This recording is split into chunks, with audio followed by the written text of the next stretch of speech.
Voy a sumar a Fernando Wilson, que está con nosotros, doctor en Historia, magíster también en Ciencias Políticas, experto en guerra también. Fernando, ¿cómo le va? Bienvenido, un gusto, buen día. Hola, buenos días. Gracias Bueno, por la invitación. gracias por estar junto a Libardo Buitrago para comprender, para debatir, para discutir. Sé que pasan muchísimas cosas en Chile y lo tengo clarísimo. Y esta aplicación te la doy a ti, Fernando, a Libardo y a toda la gente que nos está viendo hasta ahora, que es muchísima, a quienes agradecemos la sintonía siempre. Hay duras dificultades con lo que pasa en el COVID, hay un cambio de gobierno, hay muchas cosas que nos encantaría y como obligación de medio lo vamos a tener que hacer. Sin embargo, es tan potente lo que está sucediendo hasta ahora en Ucrania con Rusia que no lo podemos dejar de lado. No podemos hacernos los giles. No podemos dejar ese foco noticioso. Chile lo vamos a tocar cuando corresponda durante la mañana. Fernando Wilson, primero, el nivel, vamos a ir compartiendo con Libardo un mapa. El nivel de armamento utilizado hasta el momento, ¿cómo lo puedes definir? ¿Cómo está atacando hoy Rusia en esta invasión a Ucrania? A ver, hay varios elementos interesantes que están comenzando a verse en los últimos días. Las Fuerzas Armadas rusas, al igual que las ucranianas, heredaron equipo de la Unión Soviética, básicamente tecnología de los 80 y 90. Ellos esperaban dar un golpe de mano relativamente rápido, con baja resistencia aparte de las fuerzas militares ucranianas, desde, digamos, inspirados un poco en lo fácil que fue la toma de de Crimea en su momento, en 2014. La resistencia que ha presentado las fuerzas militares ucranianas hace una sorpresa compleja para las fuerzas de ataque rusas, y en ese sentido han tenido severos problemas logísticos. De hecho, ustedes aludían hace algunos minutos atrás el famoso convoy de 64 kilómetros. A estas alturas del partido pareciera ser que más que ser una gran unidad en desplazamiento, sería el tráfico militar regular que, debido a estos errores de cálculo, digamos, estos errores de planificación, han tenido que concentrar en menos caminos de los que se requeriría para ese volumen. A ver, ¿cómo lo podemos entender eso, Fernando? Que más que ser una gran unidad, por ejemplo, no sé, la cuarta división blindada de guardias o la división Kantemirovets o la división de la Guardia Tamán, en realidad son docenas de unidades que están atrapados en un verdadero taco que se mueve muy lentamente, combinando unidades de combate que van a reemplazar a las unidades desgastadas en primera línea, digamos, produciendo rotación de fuerza, y al mismo tiempo los convoyes logísticos que mantienen el abastecimiento de las fuerzas en primera línea. En esa situación, las imágenes muestran, por ejemplo, masas de camiones que sugieren columnas de abastecimiento, por ejemplo, camiones cisterna transportando combustible, camiones cubiertos transportando munición, alimentos, repuestos, lo que fuere, y al mismo tiempo núcleos de vehículos blindados de transporte personal de distintos tipos, BTR de ruedas, digamos, BMP con orugas, tanques de distintas versiones. Es decir, uno ve un tráfico bloqueado por el error de cálculo respecto a las demandas logísticas. O sea, ¿es un error de cálculo de Rusia? Claro, porque ellos, al no haber esperado resistencia, esto debería haberse resuelto muy rápidamente. Esta situación les ha generado un tremendo problema en términos de cómo poder abastecer una invasión con oposición. ¿Y qué es lo que tendrían que haber hecho? Porque el otro día lo hablábamos también con Libardo privadamente y ahora Libardo lo está explicando acá en el mapa. Porque mandar un convoy, ese convoy van tanques, va armamento, pero también va alimentación, va agua, va recambio, etcétera. Es un cúmulo de artillería militar, de vehículos, pero también de soporte para los mismos soldados. ¿Por qué lo hicieron así? ¿Por qué uno no podría entender que hubiese sido en distintas zonas? ¿Por qué hacen, y nos permite la imagen satelital, esa descripción tan extensa de la zona? Porque ellos al no contar con resistencia, o al esperar no contar con resistencia, calcularon sus movimientos y sus ejes de avance sobre la base de una cantidad menor de rutas. Eso significó que se concentraron en, digamos, el control de áreas específicas mucho más reducidas. Y ahí viene un elemento que es súper importante en relación al mapa que estaban mostrando. El terreno que se muestra ahí pareciera sugerir que el ejército ruso lo controla en forma completa, y eso no es así. Lo que los rusos controlan son esencialmente caminos, son rutas a través de ese territorio. Y en ese sentido, esto es clásico en la historia militar, cuando se producen estos errores de planificación. Hay en la historia casos de enormes tacos históricos, digamos, cuando los alemanes atacaron en las Ardenas el 16 de diciembre del año 44, se produjo una situación equivalente con un taco gigante de 150 kilómetros cuando los americanos no cedieron y se acumularon las unidades que teóricamente tendrían que haber ido una detrás de la otra, se acumularon. En este caso en particular vemos que la combinación de unidades de refuerzo o de reemplazo se combinan con un tráfico logístico muy superior al esperado. Okay. Por lo tanto, no es que sea una sola unidad coherente, son una multiplicidad de unidades que van lentamente avanzando. Ok, lo vamos a revisar, Fernando, en el mapa. Libardo, a ver si lo ponemos. Gaby, a ver si ponemos el mapa para ir compartiendo las dos posiciones que tiene Fernando Libardo. El mapa que estábamos viendo achurado con rojo, es ese, porfa Gaby, para poder ir entendiendo. Libardo, este es un cúmulo, es un cúmulo de... ¿Este mapa o el otro? El anterior. El anterior. Este es el de Kiev. ¿Podemos poner el anterior? Sí, ese es Kiev. Podemos el anterior, Gaby, para que Libardo lo pueda ir compartiendo con Fernando. Libardo, es un cúmulo de 64 kilómetros que no puede entrar porque hay un propio atochamiento de parte de ellos. O sea, hay un error aquí en la estrategia rusa. ¿Cómo lo ves tú, Libardo? Igual, Fernando, buenos días, un gusto de saludarte. Muchas gracias por estar esta mañana. Un abrazo, un gran abrazo. Lo que explica Fernando desde el área táctica y estratégica es, bueno, aquí ya fuimos el anterior, Gaby, por favor. Este es el mapa de Kiev, ya vamos a meternos. No adelantemos en eso, vamos al anterior. Ha habido el desplazamiento del convoy, muy bien explicado por Fernando. La dificultad es de la logística, pero también la dificultad es que los ucranianos se dieron cuenta que había que cortar puentes, de manera que en el corte de los puentes se le hiciera muy dificultoso. Ahora, los ejércitos y los ingenieros del ejército ruso no han podido al día de hoy resolver esa ecuación de cómo van haciendo puentes rápidamente para suplir la voladura de estos puentes. ¿Dónde está el convoy ahora? ¿Dónde está? Está exactamente en esta posición. 25 kilómetros de Kiev, 25. No ha avanzado, estaba a 30 y avanzaron tan solo 5 kilómetros. Bien explicado por Fernando, problemas de logística, pero también la reacción del ejército ucraniano. Si el ejército de Ucrania hubiera tenido una aviación un poco mejor y no hubieran afectado algunos de los aeropuertos, quizás hubiese habido un daño sobre ese convoy, porque es un objetivo muy fácil para la aviación. ¿Tú crees que lo hubieran atacado de manera aérea Ucrania? Pero claro. ¿Por qué no lo hizo? ¿Por qué no lo hizo? ¿Por carencia de esas herramientas? Es que ¿o no? Cuidado, es que lo están haciendo. A ver. Lo que pasa es que, a ver, en términos prácticos, la Fuerza Aérea Ucraniana, que indudablemente es inferior en términos numéricos a la Fuerza Aérea Rusa, está operando con algún grado de libertad desde el oeste del país, desde la zona, digamos, al oeste del Naipe. ¿Tú ves el mapa, Fernando? ¿Lo estás mirando el mapa? Claro. Sí, ya, ok, para que nos vayas haciendo también la descripción tuya zona, para Fernando, que va marcando Libardo. Tú estás señalando, lo que dice Fernando es que desde esta parte, la zona occidental de Ucrania, en donde hay algunas bases militares que no fueron afectadas, la aviación ucraniana, que no fue destruida en su totalidad, está haciendo operaciones con la capacidad militar que tiene. Es muy importante decirlo. Exacto. Ellos están usando en este minuto esencialmente aviones de apoyo aéreo estrecho Sukhoi 25 y helicópteros de ataque. Ahora, el punto es que ya hay videos en redes sociales y en sitios especializados de lo que se conoce como OSINT, inteligencia de fuentes abiertas, que muestran cómo precisamente los convoyes logísticos han tenido que recibir guardia directa de medios antiaéreos pesados rusos. Es decir, ya hubo videos hace algunos días atrás de los drones de fabricación turca, los Bayraktar TB2, destruyendo precisamente una batería antiaérea que se estaba posicionando en defensa de estas carreteras. Y hoy día en la mañana se veía un vehículo, un lanzamisiles móvil Tor M2, escoltando una columna de camiones. También se ha visto tanques antiaéreos Tunguska tratando de proveer defensa. Es decir, ese tipo de columna ahora ya no puede avanzar sola.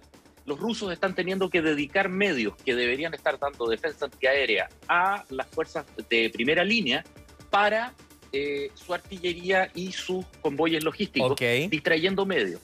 Y ojo, esos vehículos además consumen combustible, tienen tripulaciones que necesitan comida y elevan hay frío, la carga logística. Hay complicación absolutamente. Y estamos viendo situaciones que vimos en la Primera y Segunda Guerra Mundial.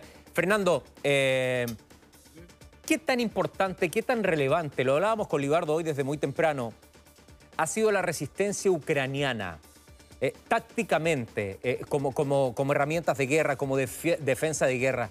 ¿Cómo has visto tú en ese análisis que uno hace? Muy bien. En la medida de sus fuerzas y sus capacidades, ellos están combatiendo con una táctica realista, que es que evitan los grandes encuentros de maniobra en espacios abiertos en la estepa, donde se podría imponer absolutamente la superioridad numérica rusa, y por el contrario se concentran esencialmente en la defensa de centros urbanos.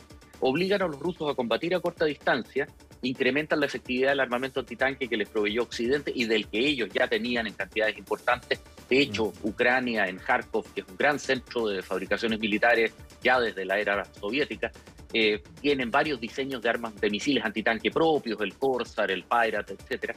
Por lo tanto, los obligan a cerrar distancias y ahí es donde surgen estos videos donde se ven columnas rusas destruidas en cantidad.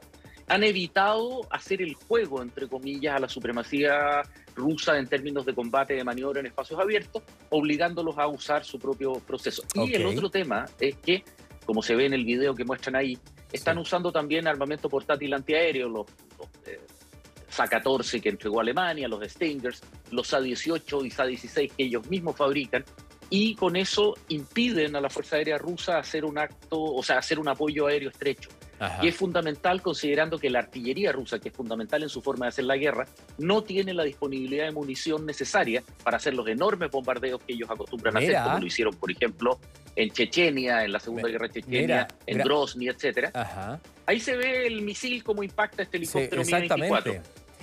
Fernando, ahora, déjame... ¿sí? Lo que pasa es que estás entregando tanta información tan rica para el debate y para la educación a la gente que quiero ir también conversando con Libardo y dejarte planteado algo. Por supuesto, por favor. ¿Por qué si esta guerra, con todo el armamento descrito por ti, por toda la potencia que también se ha mostrado que tiene Rusia versus Ucrania, por qué no han ganado la guerra? Ya van 10 días. Esa pregunta por estrategia militar, por material bélico que tiene... Espérame, no me la respondas, te la dejo para el análisis. Libardo, lo que dice Fernando ahora... en términos de los movimientos rusos hoy, ¿qué significa ahí en el mapa, en el territorio? Cada guerra, Rodrigo, cada guerra da un aprendizaje. En la guerra de Irak, en la primera guerra del Golfo, el supuesto de Saddam Hussein defensivo era que Estados Unidos y la coalición le iba a plantear una guerra de tanques en el desierto. Y preparó la Guardia Republicana para ese enfrentamiento de tanques. Y se imaginaba que ese era el escenario. Y ahí cambió porque lo que se atacó con la misilería y con el fuego aéreo fue los centros de control y mando. Desde entonces, la guerra tomó un giro.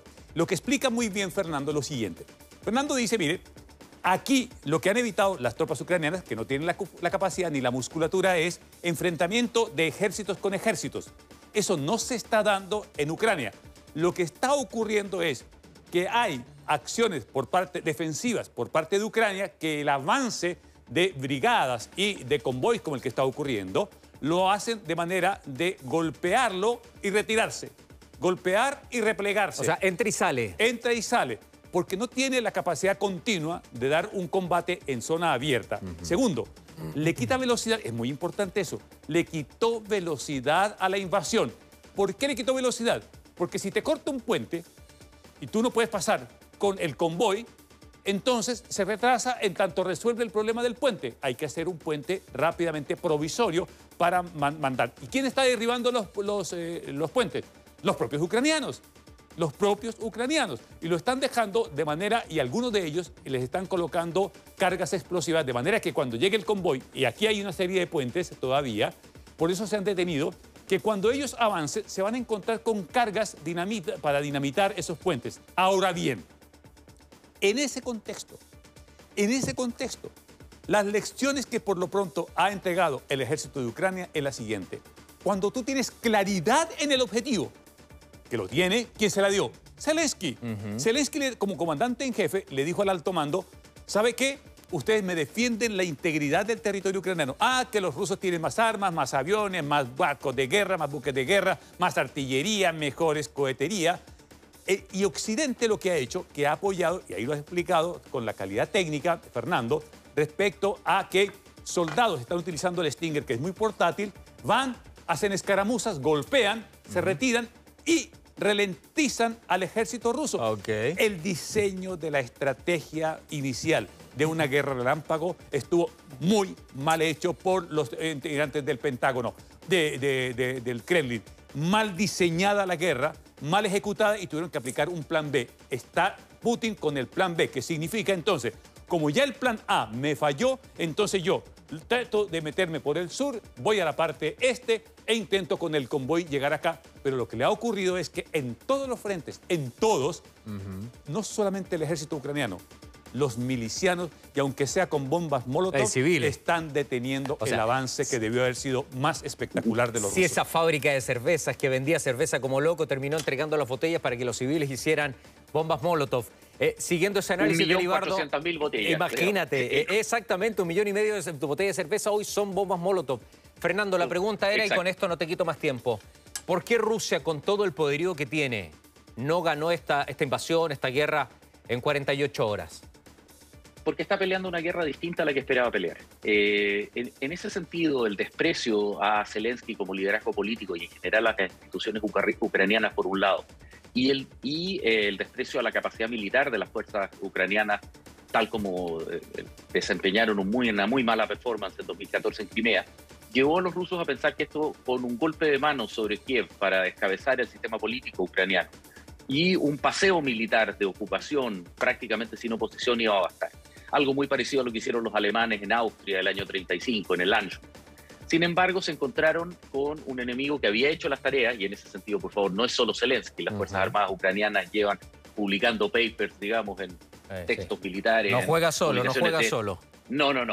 O sea, tiene una fuerza militar profesional extremadamente bien preparada, muy motivada y con un compromiso importante con su patria, y que estudiaron fríamente cómo podían pelear, y están planteándole acciones retardatrices que le están complicando a Putin severamente esta situación. Un detalle importante, distintos sitios de inteligencia, fuentes abiertas, plantean que sobre la base de fotografías satelitales comerciales, los depósitos de abastecimiento adelantados que los construyeron en Bielorrusia para apoyar el avance sobre Kiev y en la cercanía de la frontera con Kharkov para, digamos, apoyar el ataque sobre la segunda mayor ciudad ucraniana, ya están consumidos en cerca de un 90%.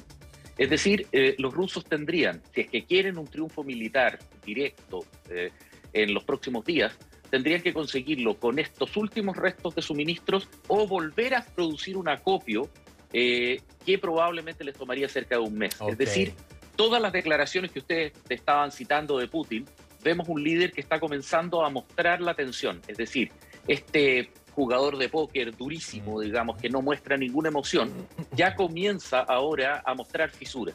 Es decir, se le está acabando la persistencia estratégica de sus Fuerzas Armadas, la guerra le salió en forma distinta y como distintos, digamos, escritores militares, digamos, plantearon en la década del 30 y 40, una formación blindada sin combustible y municiones es solamente la chatarra más cara de la Tierra. Exactamente. Por lo tanto, está corriendo un severo riesgo y podríamos estar viendo quizás cambios o desarrollos importantes en los próximos 3 días. Ahora, Fernando, Putin tiene una voluntad implacable, así que veamos qué es lo que va a pasar. Te agradezco muchísimo. A ver si nos conectamos mañana, porque esta aplicación es muy sencilla, es muy interesante para ir comprendiendo. Tengo noticias contigo.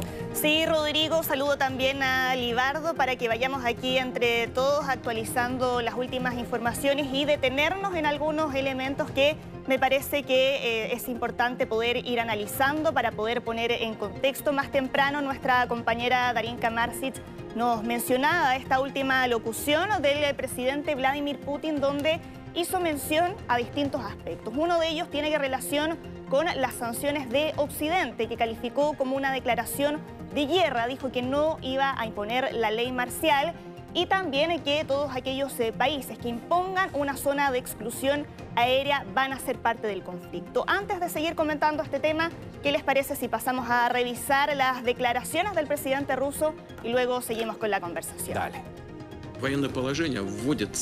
La ley marcial solo debe introducirse de acuerdo con la ley, por orden del presidente, y debe ser confirmada por el Consejo de la Federación en los casos en que haya agresión externa, incluidas aquellas áreas donde se están produciendo enfrentamientos. No estamos experimentando eso en este momento y espero que no lo hagamos.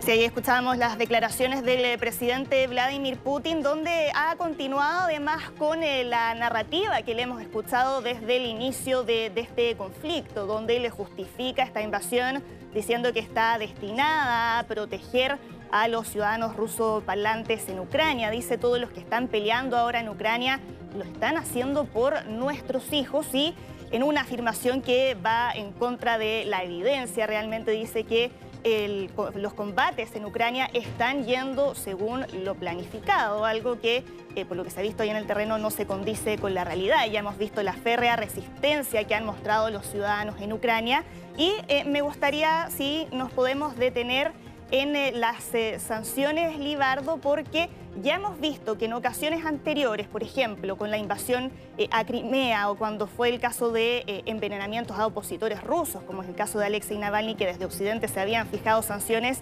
eso en ningún caso cambió el comportamiento del Kremlin. Ahora esto también se da, ¿no? Sin embargo, todo pareciera apuntar a que aquí la apuesta está a que esto tenga algún efecto a nivel interno, que pueda incidir en algún eventual cambio del comportamiento del gobierno ruso, ver si es que la presión de los empresarios o de los oligarcas que se han visto afectados por estas sanciones pueda conducir a algún cambio. Incluso hay quienes están comentando si esto podría derivar eventualmente en un cambio de régimen. ¿Cómo ves tú las presiones que se puedan dar dentro de Rusia contra el presidente Vladimir Putin a partir de estas sanciones? Un gusto de saludarte, Soledad. Las sanciones le están doliendo a Vladimir Putin, evidentemente. Sobre todo, por ejemplo, lo que significó que la Bolsa de Valores de Moscú no pudiera operar, la devaluación del rublo, lo que significa que el poder adquisitivo de los rusos se ha ido debilitando, las sanciones de orden deportivo, las sanciones económicas, la sanción que acaba de aplicar Chile, en buena cuenta decirle a las empresas rusas, ustedes no pueden venir aquí. Pero no son lo suficientemente contundentes al día de hoy como para decir que le puede significar un cambio en el régimen de Moscú. Más bien, la única manera que pudiera presentarse una turbulencia de orden social, de orden político y de orden militar en Rusia es que el estatus de la guerra cambie dramáticamente, es decir, que les cueste bastante. Ya ayer se daba cuenta del asesinato de un general ruso que había sido eliminado por un francotirador que con un disparo a 1.500 metros había eliminado a uno de los 15 generales que está al mando de las tropas invasoras. Entonces, Soledad, en términos prácticos, sí, Putin acaba de decir, me duelen las sanciones. El que me aplique una sanción adicional le podemos declarar la guerra o le puedo declarar la guerra, le están doliendo, pero todavía no son lo suficientemente en la magnitud y en la envergadura suficientemente fuertes como para provocar una situación social. Entonces, ¿qué le duele a Putin, pues, doctor? ¿Qué le duele? Porque la suele ha sido una descripción respecto a las sanciones económicas. Hay sanciones de todo tipo. ¿Qué le duele a Putin? ¿Qué sanción le va a doler a Putin entonces? Ni siquiera el aislamiento internacional que está teniendo. Porque uno revisa hoy quiénes están al lado de Vladimir Putin y diría, Bielorrusia con Lukashenko está acompañándolo. De pronto China ha comenzado a tener una distancia no tan aliado como inicialmente uno hubiera pensado, pero sí aparece que en América Latina es donde más tiene aliados. Tiene a Cuba, tiene a Venezuela, tiene a Nicaragua, tiene a Bolivia. Entonces, en ese sentido, ¿quién o qué le duele a Putin? A Putin no le están doliendo ni los miles de civiles que están muriendo en Ucrania, no le está doliendo ni siquiera el efecto económico que tiene en su territorio. Lo único que lo hace mantener esta operación militar en acción significa el sueño de contar con una gran Rusia, y eso, más por sobre el dolor, es lo que se está imponiendo el día de hoy. Bien, llega de Ucrania la información que hay pérdida de la Fuerza Aérea Rusa sobre Ucrania en las últimas 26 horas. Gran cantidad de aviones que vamos a resaltar ahora. Dame un título, Sol Agüero, de la noticia del último minuto antes de ir a la pausa. Sí, ya vamos a estar regresando con esas informaciones para seguir profundizando en varios aspectos que tenemos preparados de las últimas informaciones que van llegando desde Rusia para que sigamos aquí poniendo en contexto. Ok, gracias a ustedes por todos los mensajes que nos envían compartiendo su opinión respecto a lo que sucede en la guerra. Con Buitrago, con la Sole, con toda la gente que está desplegada, con todo nuestro equipo que está atrás trabajando, que es un trabajo con tanto amor y tanto cariño por ustedes. La pausa, 11:46, seguimos. Vaya por un cafecito, con leche. ¿Con leche, Buitrago, no? Sí. ¿Sole? ¿Usted? También. ¿Qué va a tomar?